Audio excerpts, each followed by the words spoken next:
তো মুসলিমবৃন্দ, আসসালামু আলাইকুম ওয়া রাহমাতুল্লাহি ওয়া বারাকাতুহু। মহান আল্লাহ সুবহানাহু ওয়া তাআলার দরবারে অসংখ্য অগণিত শুকরিয়া জানাচ্ছি যে রব্বুল আলামিন আজকের এই পবিত্র জুমার দিনে দুনিয়ার সকল কর্মকে পিছনে ফেলে রেখে যথাসময়ে আমাদেরকে আল্লাহ তাআলা সালাতুল জুমা আদায় করার উদ্দেশ্যে তার ঘরে এসে বসার তৌফিক দিয়েছেন। মহাগ্রন্থ আল কোরআনে কারীম থেকে সংক্ষিপ্ত আকারে কিছু কথা বলা এবং শোনার জন্য আমাদেরকে বাছাই করেছেন। এজন্য আমরা আল্লাহ তাআলার দরবারে শুকরিয়া জানাচ্ছি, আলহামদুলিল্লাহ। অসংখ্য অগণিত দরুদ এবং সালাম পেশ করছি আমাদের নবী সাইয়্যিদুল মুরসালিন খাতামুন নবিয়্যিন মুহাম্মদুর রাসূলুল্লাহ সাল্লাল্লাহু আলাইহি সাল্লামের প্রতি সকলে আমরা তার প্রতি দরুদ এবং সালাম পেশ করি। আল্লাহুম্মা সাল্লি আলা মুহাম্মদ, আল্লাহুম্মা বারিক আলা মুহাম্মদ। সম্মানিত হাজিরিন, মহাগ্রন্থ আল কোরআনে কারীমের সংক্ষিপ্ত আলোচনার অংশ হিসাবে আজকে আমি তেলাওয়াত করেছি সূরা নাহলের 94, 95 এবং 96 নম্বর আয়াত। এই তিনটি আয়াতে কারিমার আলোকে অতি সংক্ষিপ্ত সময়ের মধ্যে কিছু প্রয়োজনীয় কথা বলবো। দোয়া করছি আল্লাহ তাআলা আমাকে বলার তৌফিক দান করুন। যারা আমরা শুনছি আমাদের সকলকে, আমি সহ প্রত্যেককে এই বিষয়ে আমল করার তৌফিক দান করুন, আমিন। সম্মানিত হাজিরিন, আমরা গত জুমাতে আলোচনা করেছিলাম ওয়াদার বিষয়ে, শপথের বিষয়ে, যে দুনিয়াতে আমরা চলাফেরা করার সময় মানুষের সাথে কোনো মানুষের সাথে সরাসরি আল্লাহ এবং কোনো দল অন্য দলের সাথে, কোনো দেশ অন্য দেশের সাথে বিভিন্ন আকারের চুক্তিতে আবদ্ধ হওয়া লাগে। আমরা গত জুমাতে এই বিষয়ে আলোচনা করেছি, শেষ করতে পারি নাই, একটি আয়াত বাকি ছিল। আমরা তারই আলোকে পরবর্তী দুটি আয়াত 94 নম্বর এবং 95 নম্বর আয়াত, এই দুটি আয়াতে আল্লাহ তাআলা আমাদের জীবনের সাথে একেবারেই বাস্তব কৃতকর্মের সাথে মিলে যায় এমন কিছু কথা এখানে উপস্থাপন করেছেন। আল্লাহ বলতেছেন, ওয়ালা তাত্তাখিযু আইমানাকুম দাখালাম বাইনাকুম, যে তোমাদের শপথ সমূহ তোমরা অনেক সময় মানুষকে ধোঁকা দেওয়ার জন্য, মানুষের সাথে চালবাজি করার জন্য, অতি চালাকি করার জন্য তোমরা অনেক সময় শপথ করে থাকো। খবরদার, তোমরা মুমিন হিসাবে তোমাদের এমন কোনো কথা, এমন কোনো কাজ, এমন কোনো শপথ করা যাবে না যে শপথের মাধ্যমে তোমার অন্তরে নিহিত আছে অপর ভাইকে ধোঁকা দেওয়া। কাউকে ধোঁকা দেওয়ার জন্য তুমি কোনো শপথকে ব্যবহার করতে পারবে না। এই শপথের গুরুত্ব আমরা গত জুমাতে আলোচনা করেছি, যে মুসলমান হিসেবে আমরা আল্লাহ তাআলার নিকট শপথ করেই পৃথিবীতে এসেছি। আল্লাহ যখন আমাদের কাছ থেকে সমস্ত রূহের জগতে সমস্ত মানুষগুলোকে একত্রিত করেছিলেন, সেখান থেকে আল্লাহ তাআলা আমাদেরকে ওয়াদাবদ্ধ করেই দুনিয়াতে প্রেরণ করেছিলেন। আমরা সেদিন আল্লাহ তাআলা যে বক্তব্য দিয়েছিলেন আমরা সব স্বীকার করেছিলাম, যে আল্লাহ আপনি আমাদের রব, দুনিয়াতে গিয়ে আমরা আপনার হুকুম মানব, আপনার গোলামি করব, আপনার পক্ষ থেকে মুহাম্মদ সাল্লাল্লাহু আলাইহি সাল্লাম যে শেষ নবী হিসাবে আমাদের কাছে কিতাব এবং তার আদর্শ নিয়ে যাবেন, আমরা সেটাকে আমাদের জীবনের বিনিময় হলো আমরা বাস্তবায়ন করব। এরপরে আমাদের পরীক্ষার জন্য আপনারা যে আজাজিলকে প্রেরণ করবেন, শয়তান যে আমাদের পদে পদে দুশ্মনী করবে, ওই শয়তানকে আমরা অনুসরণ করব না। তার মোকাবেলায় আমরা আপনারটা গ্রহণ করার ব্যাপারে আমরা দৃঢ়তা প্রকাশ করব। এই সমস্ত বিষয়গুলি আমরা ওয়াদাবদ্ধ হয়েই পৃথিবীতে এসেছি। আল্লাহ বলতেছেন, এই সমস্ত ওয়াদা দুনিয়ায় তোমরা করতেছো মানুষের সাথে, এগুলা যেন তোমাদের খবরদার, লা তাত্তাখিযু আইমানাকুম দাখালাম বাইনাকুম, একে অপরের সাথে তোমাদের এই শপথটা যেন ধোঁকার না হয়। আমি গত জুমাতে বলেছিলাম এই কথা, যে আমরা অনেক সময় কিছু কিছু বিষয়ে আল্লাহর নামে শপথ নেই না, কিন্তু কথা বলার সময়, বক্তব্য দেওয়ার সময় নিজের কথাটা, বক্তব্যটাকে জনগণের কাছে আরো বেশি আকৃষ্ট করার জন্য, আরো বেশি গ্রহণীয় করার জন্য আমরা মাঝে মাঝে এমন কিছু শব্দ, কোরআনিক ল্যাঙ্গুয়েজ ব্যবহার করি। যেমন অনেকে আমরা বলার সময় বলি ইনশাআল্লাহ বলি, মাশাআল্লাহ বলি, বারাকাল্লাহ বলি, আলহামদুলিল্লাহ বলি, বা নিজেকে আমরা আল্লাহওয়ালা হিসেবে পেশ করি, নিজের বংশ গর্ব করি যে আমরা এই বংশের লোক, আমাদের কথা কাজে মিল আছে, আমরা নামাজি মানুষ, আমার বাপে হজ করেছেন, আমি হজ করেছি কয়েকবার, প্রতি বছরই প্রায় চেষ্টা করি উমরা করার জন্য। এই সমস্ত কথাগুলি বলার উদ্দেশ্য হলো যাতে আপনার বক্তব্যটা ওই ব্যক্তি গ্রহণ করেন। আল্লাহ বলতেছেন না, এই সমস্ত কথা যাতে তোমাদের ধোঁকার কারণ না হয়, এই জন্য খেয়াল রাখতে হবে যাতে আমরা আমাদের এই শপথগুলি কাউকে যেন প্রতারণার জন্য না হয়। বাইনাকুম ফাতাজিল্লা কদামুম বা'দা সুবুতিহা, আর তোমরা একবার পদক্ষেপ নেওয়ার পর, শপথ নেওয়ার পর খবরদার তোমাদের পা যেন পিছলিয়ে না যায়। অর্থাৎ তোমরা যে শপথ নিলা সেটা যেন আবার তোমরা ভেঙ্গে না ফেলো। এই আয়াতটার প্রেক্ষিতে রাসূলুল্লাহ সাল্লাল্লাহু আলাইহি সাল্লামের কাছ থেকে এবং অসংখ্য সাহাবায়ে কেরামরা যে ব্যাখ্যা করেছেন, সেই ব্যাখ্যা হলো যে মুসলমানদেরকে আল্লাহ তাআলা এখানে একটা পরোক্ষভাবে একটা বিষয় নির্দেশনা দিচ্ছেন। সেটা হলো যে তোমরা যে শপথ গ্রহণ করে ইসলাম ধর্ম গ্রহণ করেছ, তোমাদের এই শপথ দেখে, তোমাদের কার্যকলাপ দেখে নতুন নতুন মানুষগুলো ইসলাম ধর্ম গ্রহণ করতেছে। দিন যত যাচ্ছে তোমাদের কার্যক্রমের কারণে মানুষ ইসলাম ধর্ম গ্রহণ করছে, তোমাদের দিকে মানুষ বাড়তেছে, তোমাদের দলে মানুষ আসতেছে। সুতরাং তোমরা যদি এখন এমন কোনো আচার আচরণ করো যেই আচার আচরণের কারণে, তোমাদের ব্যবহারের কারণে, তোমাদের ব্যক্তিগত আমলের কারণে ওই অমুসলিমটা মুসলমান হওয়ার পর বুঝতে পারলো যে লোকগুলো আমরা বাহির থেকে যত ভালো জানতাম, আসলে ভিতরে লোকগুলো অত ভালো না।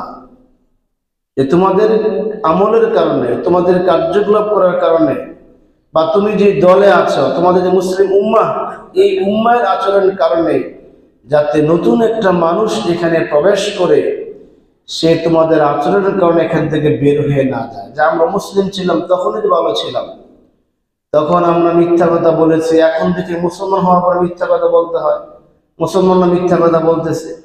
তখন আমরা বিভিন্ন অন্যায় করতাম, এখন থেকে মুসলমানরা বিভিন্ন অন্যায় করছে। অর্থাৎ আল্লাহ তাআলা সামগ্রিকভাবে সকল মুসলমানদেরকে এখানে একটা হুকুম করলেন যে তুমি তোমার কালচার, তোমার সংস্কৃতি, এটা তুমি সর্ব অবস্থায় বজায় রাখবে, যাতে করে তোমারটা দেখে মানুষ যেভাবে আকৃষ্ট হচ্ছে এখানে এসে আরো আকৃষ্ট হয়, যাতে তোমার আচরণ দেখে মানুষটা ইসলাম থেকে দূরে সরে না যায়। তোমার সাংগঠনিক আদর্শ দেখে মানুষ তোমার কাছে এসেছে, এখন এসে দেখে অন্য মানুষ যেরকম তুমিও সেরকম, যাতে এই বিষয়টা না হয়, এটা আল্লাহ তাআলা কঠোরভাবে নিষেধ করেছে। যে পা পিছলে যাওয়ার মানে হলো তোমার মাধ্যমে একটা মানুষ ইসলাম ধর্ম গ্রহণ করলো, এখন তোমার আচরণ দেখে সে অসন্তুষ্ট হতে পারলো না, সেখান থেকে চলে গেল, সে পা পিছলে গেল। আর যেরকম হয় আল্লাহ বলতেছেন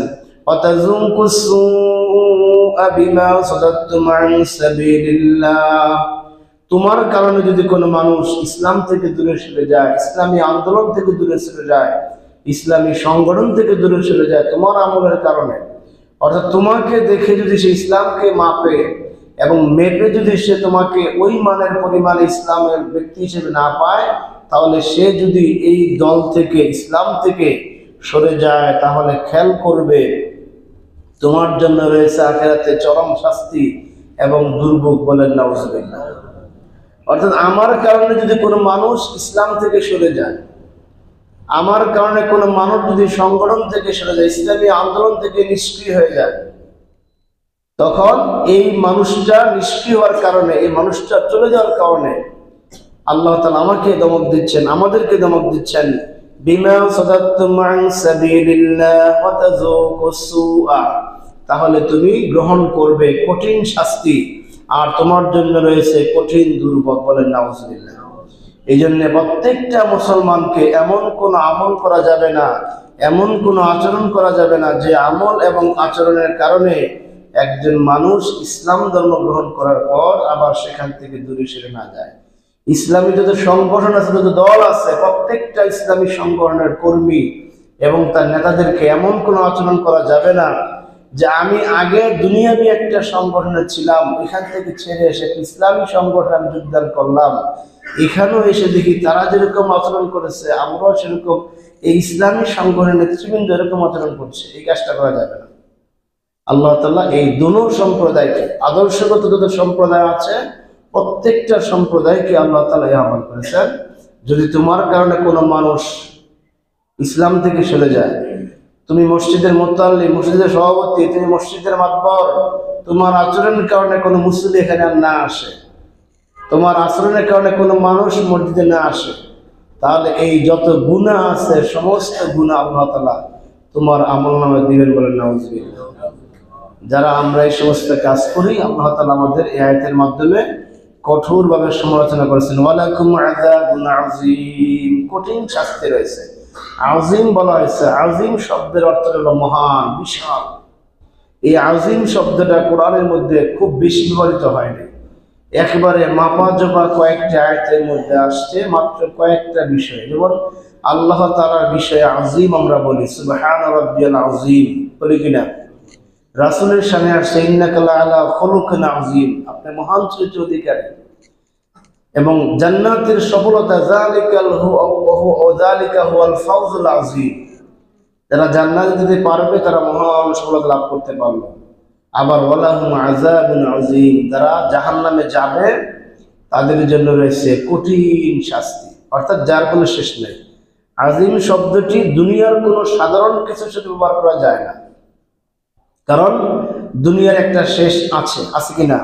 এই দুনিয়া শেষ হবে। দুনিয়াতে আপনি বিশাল পাহাড় দেখতেছেন, এই পাহাড়ের শেষ আছে। দুনিয়াতে বিশাল নদী দেখতেছেন, নদীর শেষ আছে। সাগর দেখতেছেন, সাগরের শেষ আছে। মহাসাগর দেখতেছেন, মহাসাগরের শেষ আছে। দুনিয়ার সুখ আছে, এই সুখের শেষ আছে। দুঃখ আছে, দুঃখের শেষ আছে। ক্ষমতা আছে, ক্ষমতার শেষ আছে। এই জন্য যেটা শেষ হয়ে যায়, নিঃশেষ হয়ে যায়, ওইটাকে কখনো আযীম বলা যায় না। আল্লাহ তাআলা এমন ব্যক্তির জন্য জাহান্নামে আযাব রেখেছেন, সে আযীম বলে উল্লেখ করেছেন। এই জন্য আমাদেরকে, আমাদের সকলকে সতর্ক থাকতে হবে, যাতে আমার কোনো আমলের কারণে অন্য কোনো মুসলমান ভাই, অন্য কোনো বিজয়ী ভাই যাতে এখান থেকে ফিরে না যায়। আল্লাহ তাআলা আমাদেরকে বুঝার তৌফিক দিন, আমিন। ওয়ালা তাশতারু বিআয়াতি সামানান কলিলা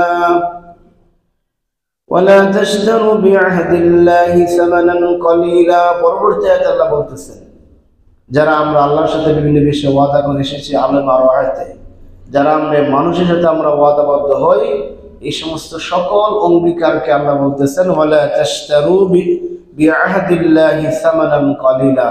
আল্লাহর এই ওয়াদাগুলি তোমরা সামান্য টাকার বিনিময়ে, দুনিয়াবি সামান্য সুখ স্বাচ্ছন্দ্যের বিনিময়ে এইগুলাকে তোমরা বিক্রি করে দিও না, বলেন সুবহানাল্লাহ। আল্লাহর সাথে কৃত ওয়াদা, এটা বিশাল বড় একটা ওয়াদা। আল্লাহর নাম নিয়ে মানুষের সাথে ওয়াদা, এটা বিশাল বড় শান মান একটা ওয়াদা।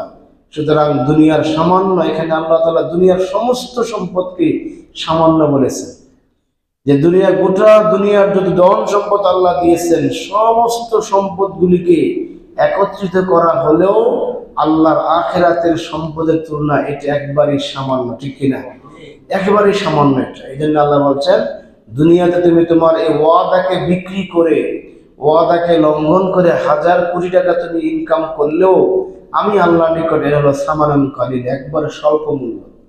এই জন্য একজন মানুষ জীবনের বিনিময়ে হলো তার ওয়াদাকে রক্ষা করতে হয়, বলেন সুবহানাল্লাহ।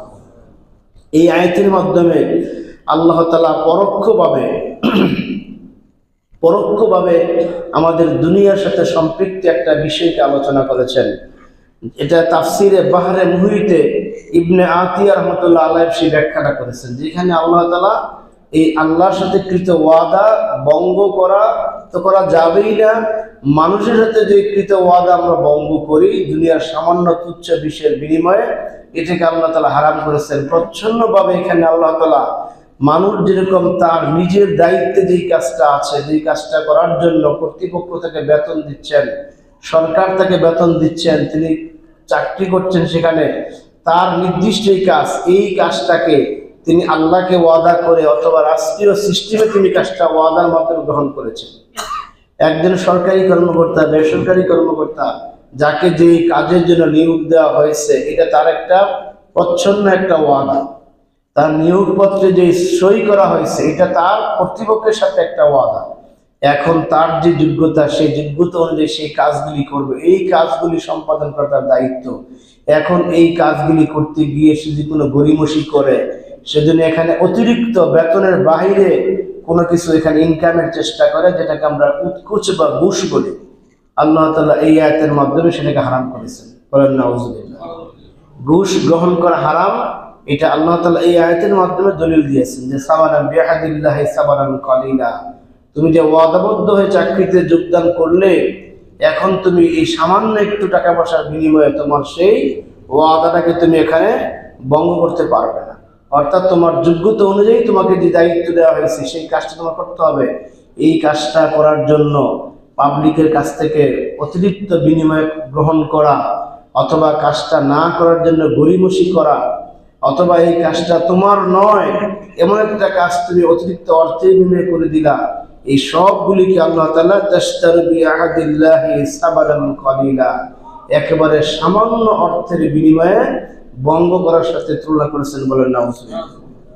এখানে আল্লাহ তাআলা পরোক্ষভাবে এই ঘুষ গ্রহণ করাটাকে হারাম করেছেন।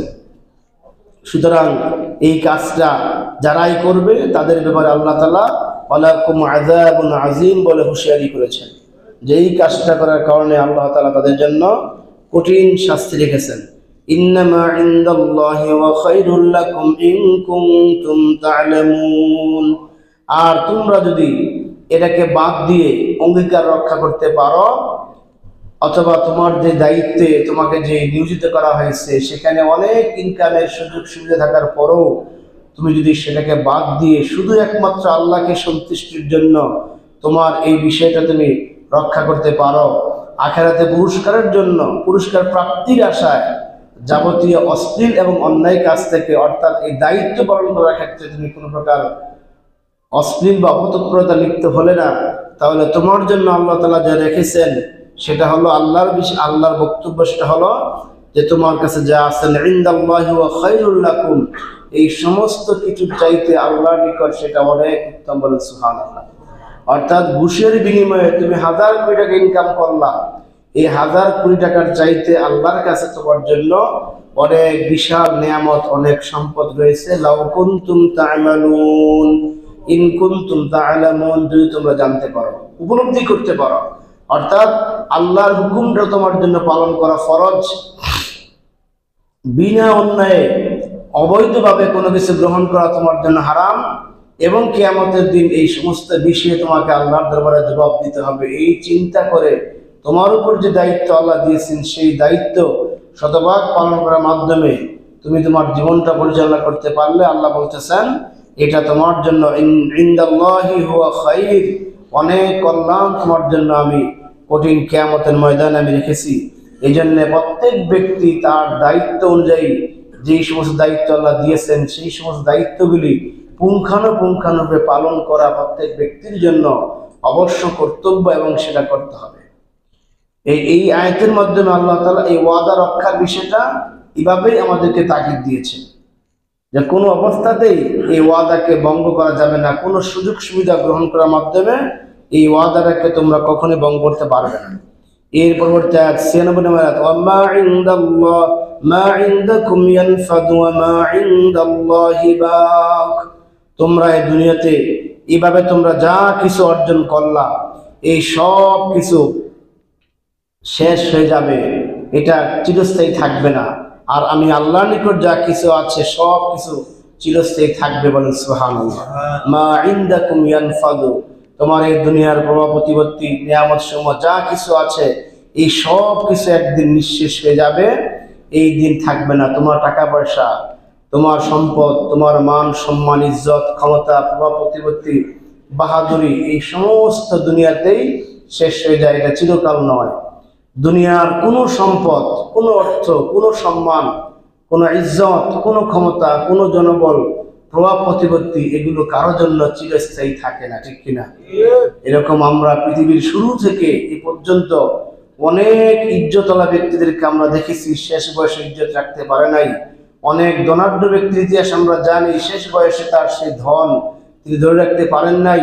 অনেক সম্পদওয়ালা, অনেক ক্ষমতাসীন ব্যক্তিদেরকে আমরা দেখেছি শেষ পর্যন্ত এসে তিনি তার ক্ষমতাকে ধরে রাখতে পারেন না। এটি আল্লাহ বলতেছেন মা ইনদাকুম ইয়ানফাদু, মা ইনদাকুম ইয়ানফাদু, তোমার কাছে যেটা আছে সেটা একদিন শেষ হবেই। এটাই চিরতর সত্য, ঠিক কিনা? কারোটা চিরস্থায়ী নয়, ক্ষমতাও না, সম্পদও না, ইজ্জতও না, সম্মানও না। হ্যাঁ, ব্যতিক্রম আল্লাহ করে থাকেন, ব্যতিক্রমও হয়। কাউকে আল্লাহ সম্পদের মালিক বানিয়েছেন, তার মৃত্যুর আগ পর্যন্ত সম্পদ শেষ হয় নাই। কাউকে আল্লাহ ইজ্জতের মালিক বানিয়েছেন, তার মৃত্যু পর্যন্ত ইজ্জত রয়ে গেছে। কাউকে আল্লাহ ক্ষমতাসীন করেছেন, তার মৃত্যু পর্যন্ত ক্ষমতা রয়ে গেছে। এটা ব্যতিক্রমও আছে, কিন্তু ম্যাক্সিমাম হলো এটাই মা ইনদাকুম ইয়ানফাদু, তোমার কাছে যা আছে এটা স্থায়ী নয়, এটা শেষ হয়ে যাবে। আর আমি আল্লাহকে যেটা আছে মা ইনদাল্লাহি বাক, আর আমি আল্লাহর নিকট যা রয়েছে এটা কখনো শেষ হবে না, শেষ হওয়ার মতো নয়। আমি আল্লাহ যাকে জান্নাত দিব সেই জান্নাতে সে চিরকাল থাকবে, তার নিয়ামত ফুরাবে না, বলেন সুবহানাল্লাহ। আবার আমি আল্লাহ তাআলা যাকে জাহান্নামে দিব তার আযাব শেষ হবে না, সেটা একবারে তার সারা জীবন চলছে তো চলবেই। এজন্য দুনিয়ার এই ক্ষণস্থায়ী সম্পদের পিছনে পড়ে তোমরা আমার সাথে কৃত ওয়াদা, বান্দার সাথে কৃত ওয়াদা, এই সমস্ত বিষয়গুলি তোমরা কখনো ভঙ্গ করো না। এটা আল্লাহ তাআলা আমাদেরকে আয়াতের মাধ্যমে জানাচ্ছেন যে তোমার এই ক্ষমতা, তোমার এই বাহাদুরি কিচ্ছু থাকবে না। এরপর আল্লাহ বলতেছেন ইন্নামা ইনদাকুম ইয়ানফাদু ওয়া মা ইনদাল্লাহি বাক ওয়ালানাজজিয়ান্না আল্লাযীনা সাবারু আজরাহুম বিআহসানি মা কানু ইয়ামালুন। আর আমি আল্লাহ তাআলা, তিনি আল্লাহ তাআলা বলতেছেন ওয়ালানাজজিয়ান্না আল্লাযীনা সাবারু, যে সমস্ত মানুষগুলি এই অন্যায় কাজ থেকে নিজেকে ধৈর্যের সাথে নিজেকে অন্যায়কে সহ্য করতে পেরেছে, যে কোনো প্রকার বিপদ আপদে মুসিবতে ওই ব্যক্তি ধৈর্য ধারণ করতে পেরেছে, আমি আল্লাহ তাআলা তাকে অবশ্যই মহান পুরস্কারে ভূষিত আমি করব, বলেন সুবহানাল্লাহ। এটা আমার দায়িত্ব। আজরুহুম বিহাসানি মা কানু ইয়ামালুন, এই ধৈর্যশীলতার সাথে তার দুনিয়ার জীবনটা পরিচালনা করার কারণে, অর্থাৎ আল্লাহ তাআলার প্রত্যেকটা বিধান সে পালন করার ক্ষেত্রে কোনো প্রকার সে গরিমসি করে নাই, সৎ এবং ন্যায় এটা প্রতিষ্ঠা করতে, সত্য এবং সততার উপর থাকতে গিয়ে সে বাতিলের সাথে আপোষ করে নাই, সে ধৈর্যের সাথে মোকাবেলা করে তার জীবনটাকে সেগুলো পরিচালনা করেছেন। আল্লাহ বলেন আমি অবশ্যই তার এই উত্তম কাজটার জন্য আমি উত্তম বিনিময় দেই। সুবহানাল্লাহ। এটা আল্লাহর দায়িত্ব। দুনিয়াতে আমাদের দায়িত্ব হলো যত বিপদ মুসিবত আপদ আসবে, যত আমার সামনে আপনাদের সামনে যত লোভ প্রবণ দেখানো হয় না কেন, সবগুলোকে উপেক্ষা করে যখন সুন্দর একটা জীবন তিনি পরিচালনা করতে পারেন, এটা তার দায়িত্ব। আর এটা করতে পারলে আল্লাহর দায়িত্ব হলো আল্লাহ তাকে একটা উত্তম পুরস্কার দিবেন, এটা আল্লাহর দায়িত্ব। মা কানু ইয়ামালুন, যে কাজটা সে করেছে, অর্থাৎ সে দুনিয়াবি অনেক লাভ দেখেও সে অন্যায় পথে পা বাড়ায় নাই, আবার অনেক ক্ষতি হওয়া সত্ত্বেও সে ন্যায় পথ ছাড়ে নাই। এই ব্যক্তির জন্য আল্লাহ তাআলা এই পুরস্কার রেখেছেন ধৈর্যের সাথে সব কিছু মোকাবেলা করার কারণে। এই ধৈর্যটা মানুষের একটা অত্যন্ত গুরুত্বপূর্ণ একটা বিষয়। যারা এই পৃথিবীতে ধৈর্যের সাথে অন্যায়কে সহ্য করতে পেরেছেন, অত্যাচারকে সহ্য করতে পেরেছেন এবং নিজেকে নিয়ন্ত্রণ রাখতে পেরেছেন, আল্লাহ তাআলা তাদের জন্য মহান পুরস্কার রেখেছেন। এটা আমরা দুনিয়াতে অনেক প্রমাণ পেয়েছি। সাহাবায়ে কেরাম রাদিয়াল্লাহু তাআলা আনহুম আজমাইন যারা ছিলেন, এরা দ্বীনের পথে টিকে থাকার কারণে অনেক অত্যাচার সহ্য করতে হয়েছে কিনা? অনেক অত্যাচারের শিকার তারা হয়েছেন, তাদের উপর অনেক অত্যাচার স্টিমরোলার চালিয়ে দেওয়া হয়েছিল, কিন্তু তারা দ্বীনের পথ থেকে এক মুহূর্তের জন্য তারা পিছপা হন নাই। সুবহানাল্লাহ। বেলাল রাদিয়াল্লাহু তাআলা আনহুর ইতিহাস আপনারা সকলে জানা আছে, খাব্বাব রাদিয়াল্লাহু তাআলার ইতিহাস আপনাদের সকলের জানা আছে। তারা গোটা জীবনটাই কাফেরদের অত্যাচারে অতিষ্ঠ ছিলেন, কিন্তু তারা ধৈর্য হারা না হয়ে আল্লাহর দ্বীনের উপর, রাসূলের আদর্শের উপর ধৈর্যের সাথে টিকে ছিলেন। সমস্ত অত্যাচারকে তারা মাথা পেতে গ্রহণ করেছিলেন, যার ফলে আল্লাহ তাআলা দুনিয়ায় থাকতেই তাদেরকে জান্নাতের সংবাদ দিয়েছেন, বলেন সুবহানাল্লাহ। রাদিয়াল্লাহু আনহুম ওয়া রাদু আনহু, যে আল্লাহ তাদের এই ধৈর্যের সাথে থাকার কারণে আল্লাহ তাদের উপর সন্তুষ্ট ছিলেন এবং তারাও আল্লাহর উপর সন্তুষ্ট ছিল, যার ফলে কিয়ামত পর্যন্ত যত মানুষ পৃথিবীতে আসবে তাদের নাম নেওয়ার সাথে সাথে এই কথা বলেন রাদিয়াল্লাহু তাআলা আনহু। কেন বলেন? যে তারা ইসলামের প্রতি টিকে থাকার জন্য যাবতীয় অত্যাচার তারা সহ্য করেছেন, হাসি মুখে তারা মৃত্যুকে বরণ করেছেন। এভাবে আমরা যে আরো পরে আসি, তাবেঈনরা যুগে যুগে ইমাম আবু হানিফা রাহমাতুল্লাহ আলাইহি, ইমাম আহমদ ইবনে হাম্বল রাহমাতুল্লাহ আলাইহি, ইমাম মালিক রাহমাতুল্লাহ আলাইহি, এই তিনজন ইমামের 4 দিনের মধ্যে এই তিনজন ইমামের জীবনী যখন আমরা অধ্যয়ন করি তখন দেখি ইসলামের উপর টিকে থাকার জন্য তাদের উপর কত অত্যাচার এসেছে। আজীবন জেল কাটতে হয়েছে, জেলের মধ্যে তাদের মৃত্যু হয়েছে। অত্যাচারী শাসকরা, স্বৈরাচারী শাসকরা তাদের উপর অত্যাচারী স্টিম রোলার চালিয়ে তাদেরকে সেই জেলখানাতেই তাদের মৃত্যুতে বরণ করতে হয়েছে। বলে ঠিক কিনা?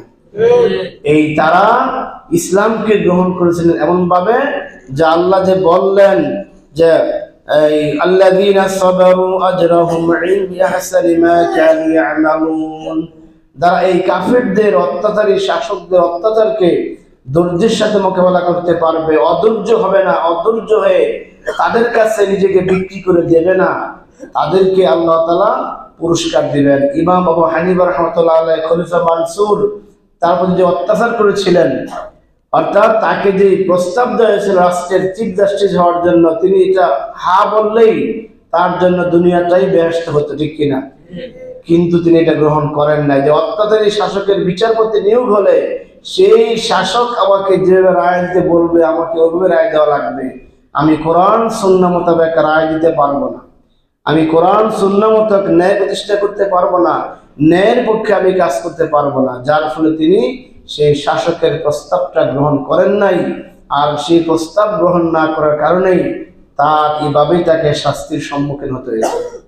এভাবে আমরা আধুনিক সর্বশেষ যুগে এসে আল্লামা সাঈদী সাহেব, তার কাছে এরকম প্রস্তাব এসেছিল যে আপনি বিদেশ চলে যান, আপনি দেশের বাইরে গিয়ে আপনি যা করার করেন, এই দেশে আপনি রাজনীতি করবেন না, এই প্রস্তাব দেওয়া হয়েছিল।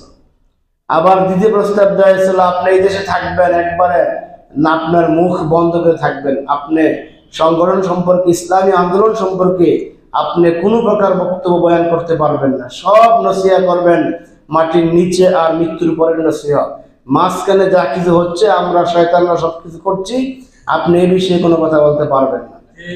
এই দুই প্রস্তাব তাকে দেওয়া হয়েছিল। তিনি বললেন না, আমি এই দুইটার একটাও আমি গ্রহণ করি না, আমি যে বাঁচতে চাই 1 ঘন্টা বাঁচবো সিংহের মতো, সুবহানাল্লাহ, আমি 1 ঘন্টা বাঁচবো সিংহের মতো, আপনাদের গোলামি করে বিড়ালের মতো আমি 100 বছর বাঁচতে আমি পৃথিবীতে আসি নাই। যেই কথা বললেন ঠিক পরের দিন তাকে রেশ করা হলো। আগের দিন যে প্রস্তাব নিয়ে আসা হলো তিনি প্রস্তাবকে ডিনাই করেছেন, না এই প্রস্তাব গ্রহণ করা যায় না, ঠিক পরের দিন তাকে রেশ করা হলো। একদম আমৃত্যু পর্যন্ত তাকে সেখানেই থাকতে হয়েছে। এই যে একটা ধৈর্যের পরীক্ষা, এই ধৈর্যের পরীক্ষা যাদের কাছে ধৈর্যের বিষয়টা আসছে তারাই পরীক্ষা দিতে পেরেছেন, তারাই বুঝেন যে সেখানে কত ধৈর্য হওয়া লাগে। আমরা যারা সেই পরীক্ষার সম্মুখীন হই নাই আমরা এটা বুঝি না।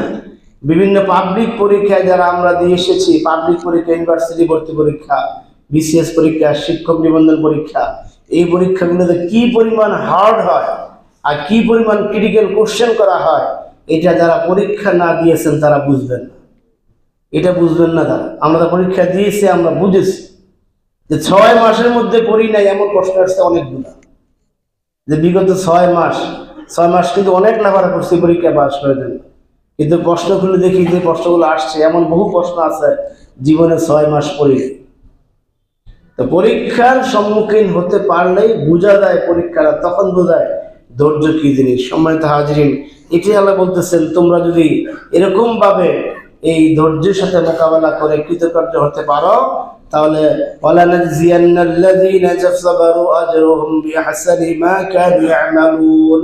আমি আল্লাহ তাআলা তোমাদেরকে উত্তম পুরস্কার দিব, এটা আমার দায়িত্ব। লামে তাকিদ এবং নুনে তাকিদ থেকে ব্যবহার করেছেন লানাজজিয়ান্না, শুরুতে লামে তাকিদ আর শেষে নুনে তাকিদ, অর্থ হলো অবশ্যই আমি তাদেরকে সেই পুরস্কার দিব।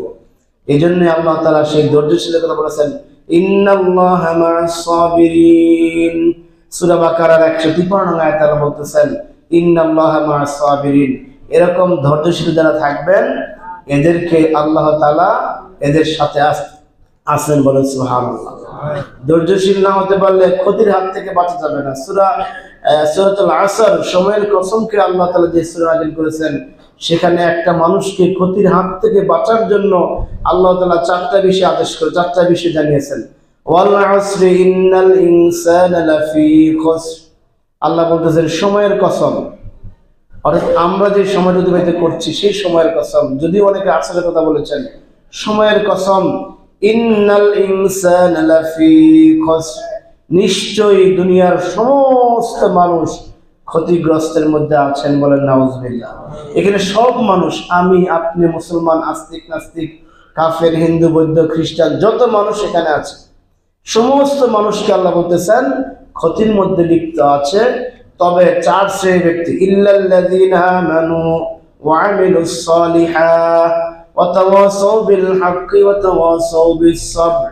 4 প্রকার ব্যক্তি ক্ষতির মধ্যে নাই। এক প্রকার ব্যক্তি হলো ইল্লাল্লাযীনা আমানু, যারা ঈমান আনলেন, আল্লাহকে এক বলে বিশ্বাস করলেন, মুখে ঘোষণা দিলেন লা ইলাহা ইল্লাল্লাহ মুহাম্মাদুর রাসূলুল্লাহ, মুখে ঘোষণা দিলেন আমানতু বিল্লাহি কামা হুয়া বিআসমাইহি ওয়া সিফাতিহি ওয়া কাবিলতু হাকামি ওয়া আহকামি, যে আমি আল্লাহকে বিশ্বাস করে নিলাম এবং তার যে সিফত সহ বিশ্বাস করলাম, আর কবুল করে নিলাম তার যত হুকুম হাকাম আছে।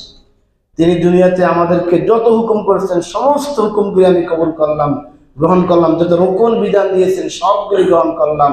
এটা বলবে যারা মুখে এবং অন্তরে বিশ্বাস রাখবে, আর ওই অনুযায়ী তার বাস্তব প্র্যাকটিক্যাল লাইফটা সে চালাবে। এই 3টা শর্তে কেউ যদি এই বাক্যগুলো পাঠ করতে পারেন, তাকে বলা ঈমানদার। শুধু মুখে ঘোষণা দিলে হবে না।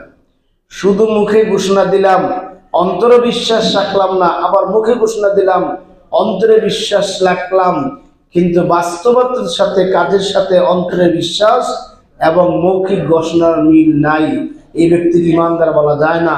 এই ব্যক্তিকে বলা হয় মুনাফিক। কি বলা হয়? মুনাফিক। এই জন্য সম্মানিত হাজিরিন, এই ঈমানদার যারা হবে তারা ক্ষতির হাত থেকে বাঁচবেন। ওয়া আমিলুস সালিহাত, এবং ঈমানের আলোকে নেক কাজ করবেন। কোরআনে যত জায়গায় ঈমানের কথা বলা হয়েছে, প্রত্যেক জায়গায় পাশাপাশি ওয়া আমিলুস সালিহাত বলা হয়েছে। শুধু ঈমান দ্বারা আপনি আল্লাহর সন্তুষ্টি অর্জন করতে পারবেন না, আপনাকে ঈমানের সাথে আমলে সালিহা করতে হবে। সুবহানাল্লাহ। আবার শুধু আমলে সালিহা দ্বারাও আপনি পার পাবেন না যদি ঈমান না থাকে। শুধু আমলে সালিহা দ্বারা পার পাইলে রাসূল পাক সাল্লাল্লাহু আলাইহি ওয়াসাল্লাম আপন চাচা আবু তালিব, তিনি কিন্তু ঈমান আনেন না, কিন্তু জীবনে কোনো অন্যায় কাজ করেন না। বলেন সুবহানাল্লাহ। ঈমান আনেন না কিন্তু জীবনে কোনো অন্যায় কাজ করেন না। শুধু অন্যায় করেন না এটাই সত্য নয়, বরং চিরসত্য হলো তিনি যেই কদিন জীবিত ছিলেন, রাসূল পাক সাল্লাল্লাহু আলাইহি সাল্লাম নবুয়ত প্রাপ্তির পর তার মৃত্যুর আগ পর্যন্ত এই 10টি বছর, 10 বছরের মধ্যে মুহাম্মদ সাল্লাল্লাহু আলাইহি সাল্লামকে কেউ তার দিকে বাঁকা দৃষ্টিতে তাকাবার সাহস পায় না। সুবহানাল্লাহ। ছায়ার মতো লেগেছিলেন। এমন কি ছিল, শেষের 3 বছর শিয়া আবু তালেব বলা হয়, 3 বছর যখন 54 জন সাহাবী একসাথে মুসলমান হয়ে 54 জন সাহাবী জেলখানে আবদ্ধ ছিলেন, সেখানে আবু তালেবও তার সাথে জেল কেটেছেন। বলেন সুবহানাল্লাহ। ইসলাম কিন্তু গ্রহণ করেন না, ইসলাম গ্রহণ করেন নাই, শুধু আমলে সালেহা করেছেন। এই শুধুমাত্র আমলে সালেহা দিয়ে আবার পার পাওয়া যাবে না। এই জন্য 2 নম্বর ক্ষতির হাত থেকে যে ব্যক্তি বাঁচবেন তিনি হলেন আমলে সালেহাকারী। 3 নম্বর ওয়াতাওয়াসাউ বিল হক, 3 নম্বর হলেন যিনি সত্যের উপদেশ দিয়ে থাকেন, নিজের মধ্যে সত্যের চর্চা করেন, অপরকে সত্যের চর্চার জন্য আহ্বান করেন, উপদেশ দান করেন, এমন ব্যক্তি। 4 নম্বর ওয়াতাওয়াসাউ বিস সাবর, যে ব্যক্তি ধৈর্যের সাথে সব মোকাবেলা করলেন, অর্থাৎ সত্যের উপদেশ যখন তিনি দিতে যাইবেন, মানুষকে যখন সত্যের কথা আহ্বান করবেন, ওয়ালাউ কারিহাল কাফিরুন ওয়ালাউ কারিহাল মুশরিকুন, কাফের মুশরিকদের গা জ্বালা উঠে যাবে, তখন তার বিরুদ্ধে বিভিন্ন অ্যাকশন নেওয়া হবে। ওই অ্যাকশনে তিনি ভেঙে পড়বেন না, তিনি ধৈর্যের সাথে এই সবগুলি মোকাবেলা করবেন। বলে সুবহানাল্লাহ। সৎ কাজের পাশে আল্লাহ তাআলা ধৈর্যের কথা কেন বললেন? সঠিক মাত্রায় সঠিক নিয়মে কেউ যদি দ্বীনি কাজ করেন, সঠিক মাত্রায় সঠিক নিয়মে কেউ যদি মানুষকে দ্বীনের দিকে আহ্বান করেন, তখন সেই কাফের মুশরিকরা তার বিরুদ্ধে একজোট হয়ে তার বিরুদ্ধে অবস্থান নেবে। ওই সময়টা ধৈর্য ছাড়া, ধৈর্যশীল না হওয়া ছাড়া কোনো উপায় নাই। ঠিক কিনা? এই জন্য আল্লাহ তাআলা সৎ কাজের আহ্বানের পাশাপাশি পরবর্তীতে ধৈর্যের কথা বলেছেন। এই জন্য আমাদেরকে বুঝতে হবে যে এই ধৈর্যের সাথে যদি আপনি মোকাবেলা করতে পারেন, আপনি ক্ষতির হাত থেকে বাঁচবেন। আল্লাহ আমাদের তৌফিক দিন, আমিন। এরপর আল্লাহ বলতেছেন, ইয়া আইয়ুহাল্লাযীনা আমানুসবিরু ওয়াসাবিরু ওয়ারাবিতু ওয়াত্তাকুল্লাহা লাআল্লাকুম তুফলিহুন। যদি তুমি সফলতা লাভ করতে চাও, দুনিয়ার জীবনে তুমি সফল, আখিরাতে তুমি সফল, এই দুই জীবনে যদি তুমি সফল হতে চাও, তাহলে তোমাকে যে কাজটি করতে হবে সেটা হলো ওয়াসবিরু, তুমি ধৈর্যশীল হও, ওয়াসাবিরু, এবং ধৈর্যের সাথে লেগে থাকবে। বলেন সুবহানাল্লাহ।